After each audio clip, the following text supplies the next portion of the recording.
Oi, hoje eu vou explicar um pouquinho sobre o conceito de mosaico na genética. Mosaico significa quando uma pessoa ela tem dois ou mais grupos de células com material genético diferente. Mosaico é um fenômeno bem raro, então encontrar uma pessoa que é considerada mosaico e ela tem dois grupos de células com material genético diferente já é algo muito incomum. E encontrar uma pessoa que tem três grupos de células diferentes ou quatro grupos de células é mais raro ainda, mas é possível. Agora, o que eu quero dizer com grupos de células com material genético diferente? Imaginem um bebê que está se formando dentro do útero, e aí esse bebê ele tem um grupo de células, todas iguais, todas com material genético iguais, sem nenhuma doença, com quantidade normal de cromossomos. E aí acontece um erro na divisão celular ou uma mutação em um gene específico. E aí, esse bebê, então, ele tinha um grupo de células com material genético e agora ele tem dois grupos de células diferentes. Um com material genético normal e outra com um material genético diferente, com uma mutação específica. Então, esse bebê, de início, ele tinha só um grupo de células com um material genético específico e depois dessa mutação, desse erro, ele agora tem dois grupos diferentes com materiais genéticos diferentes. E essa mutação, ela pode ser uma coisa muito grande, tipo, o outro grupo celular ele pode ter um cromossomo inteiro a mais ou um cromossomo inteiro a menos, mas pode ser também uma mutação muito pequena, tipo uma mutação em um gene específico.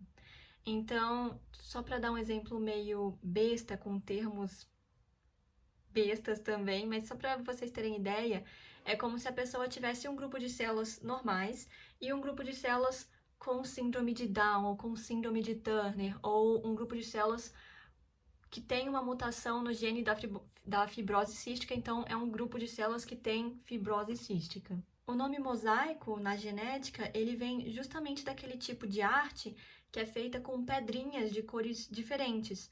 Então, imaginem que o bebê de início ele era formado só por pedrinhas azul claras, e aí depois dessa mutação a gente criou um novo grupo de células que seriam as pedrinhas azul escuras nessa imagem.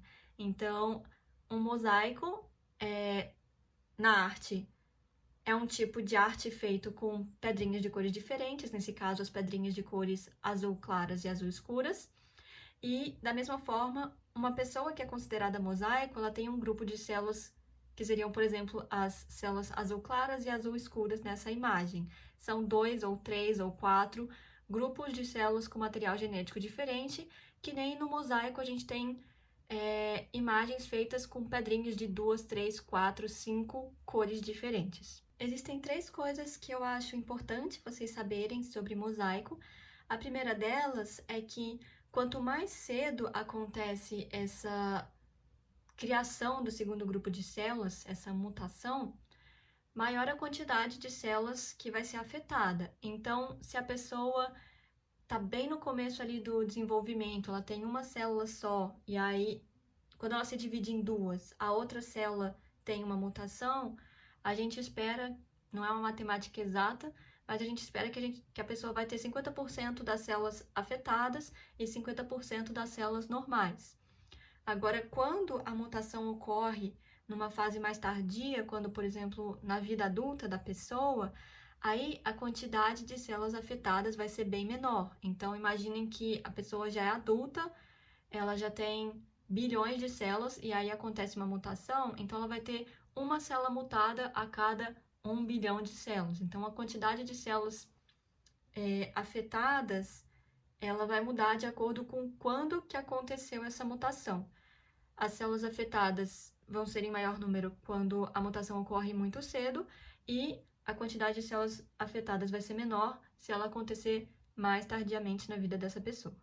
Outra coisa importante é que pessoas que apresentam mosaico, elas geralmente têm um quadro mais leve do que se elas tivessem a doença em todas as células dela. Então, imaginem, por exemplo, uma pessoa com síndrome de Down, ou síndrome de Turner, ou fibrose cística. Se ela tem todas as células dela afetadas, ela vai ter um quadro mais típico o que a gente espera da síndrome mesmo. E se a pessoa apresenta mosaico, se ela apresenta só algumas células dela com aquela doença, com aquela mutação, com aquele cromossomo a mais ou a menos, isso significa que ela, geralmente, ela tem um quadro mais leve. Então, ela tem um quadro intermediário entre uma pessoa que não tem nenhuma das células com aquela mutação e uma pessoa que tem todas as células com aquela mutação, justamente porque ela tem algumas células com síndrome de Down, por exemplo, mas ela tem algumas células que são normais. Então, por causa disso, ela tem um quadro intermediário entre uma pessoa sem a doença e uma pessoa com a doença, seja síndrome de Down, seja fibrose cística, síndrome de Turner, e por aí vai. E a última coisa que eu tenho para explicar sobre mosaico é a parte de exames e de resultado. E o que eu tenho para dizer sobre isso é que é uma coisa complexa. Quando dá um resultado de mosaico, é difícil de explicar para o paciente, é difícil para o paciente entender o que significa, e a informação que a gente dá, ela não é muito precisa.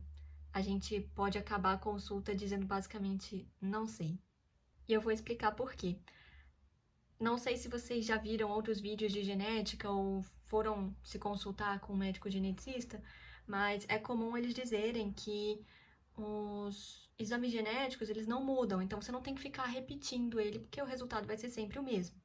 Agora, no caso de mosaico, esse resultado, ele pode mudar.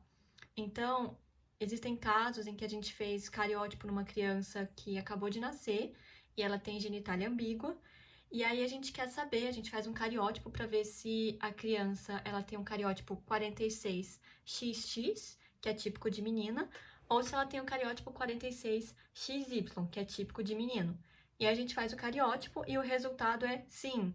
Então a criança ela tem dois grupos de células, um 46XX, típico de menina, e um grupo de células 46XY, típico de menino. Então ela tem esses dois grupos de células.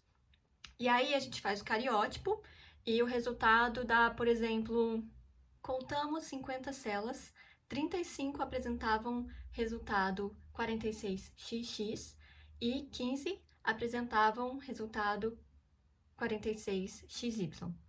E o que isso quer dizer é que foram observados dois grupos de células com material genético diferente e numa proporção de 70% de células femininas para 30% de células masculinas.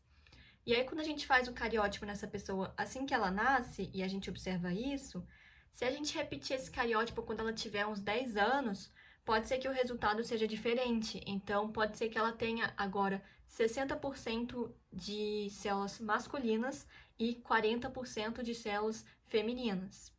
E isso se dá por motivos estatísticos de probabilidade. Então, sempre que a gente pega um pedaço de alguma coisa para analisar, em vez de analisar tudo, a gente sempre vai ter uma pequena margem de erro. Então, que nem as estatísticas do IBGE. Como a gente não tem como pegar todas as células daquela pessoa para analisar, a gente pega só uma parte, a gente tem uma margem de erro ali, que nem as estatísticas do IBGE, que eles não têm como perguntar para todos os brasileiros em quem eles vão votar, né? Então, eles perguntam para algum grupo de pessoas e explicam para a gente que tem uma pequena margem de erro ali. E para dar mais um exemplo para vocês, agora um exemplo ilustrativo, eu peguei esse sorvete, que chama Carioca, ele tem 2 sabores, chocolate e creme. Então, imaginem que a gente fez um cariótipo aí numa pessoa, nem precisa ser com 10 anos de diferença entre o primeiro exame e o outro. A gente pode fazer um exame hoje e a gente repete o exame semana que vem, pode dar um resultado diferente por esse motivo que eu vou explicar agora. Então, imaginem que a gente tem esse sorvete aqui. A primeira vez que a gente faz um exame, a gente pega uma região ali do sorvete e aí a gente observa então que a pessoa tem 80 células normais e 20 células alteradas. E aí a gente fala isso para o paciente, né? Você tem mais células normais do que mais células alteradas. E aí a gente faz o exame de novo depois e esse segundo exame a gente pega de uma outra região e essa região tem um monte de células alteradas, ou basicamente nesse sorvete aqui, a gente pega só a região do sorvete de creme. E aí o resultado que a gente observa é que todas as células são alteradas. Então a gente diria para o paciente, olha só, todas as suas células são alteradas. Então, em vez de receber um resultado de exame que dá mosaico. Em vez de a gente falar para o paciente alguma coisa definitiva, por exemplo, você tem essa proporção de células alteradas para essa proporção de células normais. Em vez de a gente dar esse número assim definitivo para o paciente, a gente explica para ele que o mosaico é uma coisa complicada e que a gente não consegue dizer exatamente o que vai acontecer com essa pessoa. Então, a pessoa pode até chegar e perguntar: mas qual que é o risco que eu tenho de ter uma criança afetada com essa doença? Quantas células no meu corpo tem que tem essa mutação? A gente não pode dizer para ela, porque a gente entende dessa limitação dos exames, dessa limitação de estatística e probabilidade, e a gente acaba explicando para o paciente que ele é mosaico e que a gente não tem certeza quantas células ele tem afetada ou células normais. E entender isso é muito importante quando o mosaicismo ele é observado nas gônadas, então nos ovários e nos testículos. Então eu decidi fazer esse vídeo meio que para servir de base para o meu próximo vídeo, que é sobre mosaicismo gonadal, que eu não achei muita informação no YouTube em português. Então já tinha alguns vídeos sobre mosaico, mas eu quis fazer o meu vídeo sobre mosaico para servir de base para o meu próximo vídeo, que é o mosaicismo gonadal. Justamente porque isso que eu expliquei agora do sorvete é uma coisa muito importante de você entender para entender o próximo vídeo de mosaicismo gonadal, se for o seu caso. E a última coisa que eu tenho para explicar sobre mosaico e que explica por que é tão frustrante receber esse resultado tanto para o paciente quanto para o médico é que a informação que eu posso te passar, ela não é muito precisa. Justamente porque eu sei que você tem 2 ou mais grupos de células diferentes, mas eu não sei como é que essas células estão espalhadas pelo seu corpo. Então, geralmente, os exames genéticos que a gente faz com linfócitos, que são as células do sangue que estão associadas com o sistema imunológico. E aí, quando a gente identifica um mosaico nessas células, eu posso identificar que algumas células têm uma mutação num gene que causa câncer de mama, mas eu não sei se essas células estão localizadas nas mamas, eu não sei se essas células estão localizadas no cérebro, não sei se essas células estão localizadas e em que proporção que elas estão afetando os ovários e testículos. Então, a informação que eu passo para você às vezes é tipo, não sei dizer. Inclusive, é possível que a gente faça um exame genético na pessoa usando o sangue, a gente não encontre nada de anormal, mas a gente sabe que a pessoa tem um mosaico que está localizado nas gônadas, nos ovários e testículos, porque a pessoa tem 2 crianças afetadas com uma doença que ela não tem. Então, só para dar uma prévia do próximo vídeo explicando o mosaicismo gonadal, é isso que acontece. A gente faz um exame no sangue, não encontra nada, mas a gente sabe que a pessoa tem uma mutação em um tecido específico do corpo dela. Mas isso eu explico com mais detalhes no próximo vídeo. E só para terminar esse vídeo, lembrando algumas coisas importantes que vocês devem entender sobre mosaico, é que mosaico são grupos, 2 ou mais grupos de células com material genético diferente. A pessoa que apresenta mosaico, ela vai ter um quadro mais leve do que se ela tivesse todas as células afetadas com aquela doença ou aquela mutação. E o resultado, ele vai mudar de acordo com... A proporção vai mudar de acordo com o tempo, de acordo com o tecido avaliado. Então, cada vez que você fizer o exame, ele pode dar uma proporção diferente de células mutadas. Inclusive, todas as células são afetadas, inclusive todas as células são normais, por limites estatísticos e de probabilidade de quando a gente faz exames pegando um pedaço só do que a gente está estudando. Então é isso, espero que vocês tenham aprendido bastante com esse vídeo. E se vocês quiserem apoiar o meu canal, lembrando que vocês podem fazer isso através do link no Apoia-se.